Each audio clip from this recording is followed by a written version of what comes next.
Ebola से सावधान। जहां इबोला इस नाम से दुनिया भर में हड़कंप मचा हुआ है, लेकिन अब हमें और आपको भी इससे सावधान और सतर्क रहने की ज़रूरत है।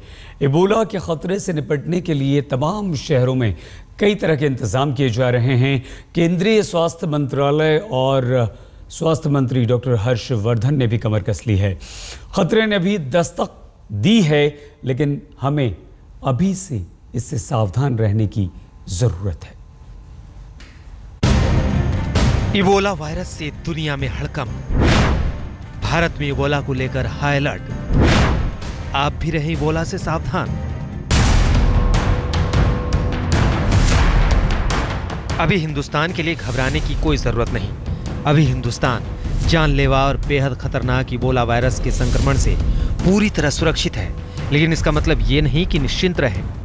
इलाज से बेहतर है कि परहेज से खुद को सुरक्षित रखें। सरकार भी इबोला वायरस के हमले के खतरे को लेकर सतर्क हो गई है।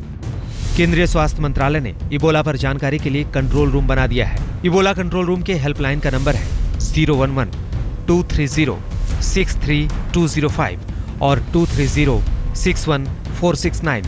केंद्रीय स्वास्थ्य मंत्री डॉक्टर हर्षवर्धन के मुताबिक हिंदुस्तान में इबोला का अभी तक एक भी मरीज नहीं, लेकिन एक भारतीय वतन लौट चुका है जिसने उस प्लेन में सफर किया था जिसमें इबोला का मरीज था। हालांकि स्वास्थ्य मंत्री के मुताबिक उस शख्स को ढूंढ लिया गया है और वो फिलहाल स्वस्थ है।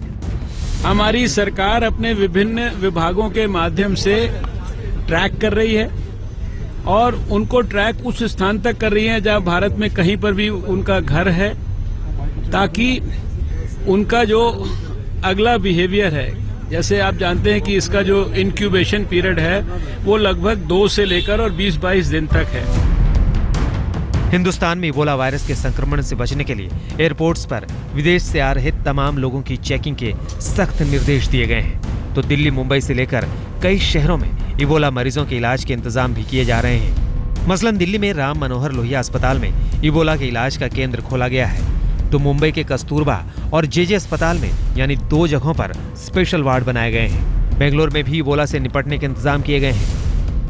बेंगलोर में Rajiv Gandhi institute for chest disease वो अस्पताल है जहां पे कर्नाटक सरकार ने कहा कि अगर कोई भी केस हो इबोला वायरस के, जो उनको लग रहा है कि कोई मरीज़ हो, उनको सीधे एयरपोर्ट से अगर डिटेक्ट किया जाए तो यहाँ पे लेके आएंगे। जिस तरह से अस्पताल में हम जहाँ आ रहे हैं, यहाँ पे अगर प्रिपेयर्डनेस की बात, तैयारी की बात की जाए तो दिखा सकते हैं कि अलग से एक क्वारंटाइन सेंटर ही बना चुके हैं, अलग अलग बेड्स रखे हैं और इसके अंदर भी अगर उनको लगे कि कोई भी सीरियस केस हो, उनके लिए भी अलग सा एक रूम बना कर रखे हैं।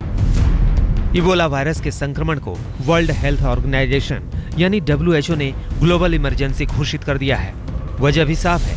इबोला से सबसे अधिक प्रभावित अफ्रीकी देशों जैसे गिनी, लाइबेरिया, सिएरा लियोन और नाइजीरिया में अब तक 1779 मरीज सामने आए हैं, जिनमें से 961 की मौत हो चुकी है।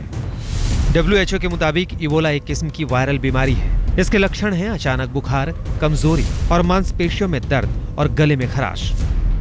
अगर हम आप अभी से सावधान रहे तो इबोला नाम के खतरे से बच सकते हैं और देश को भी बचा सकते हैं। बेंगलुरु से रोहिणी स्वामी, मुंबई से दिवाकर सिंह और दिल्ली से अदिति नारायण के साथ आज तक ब्यूरो।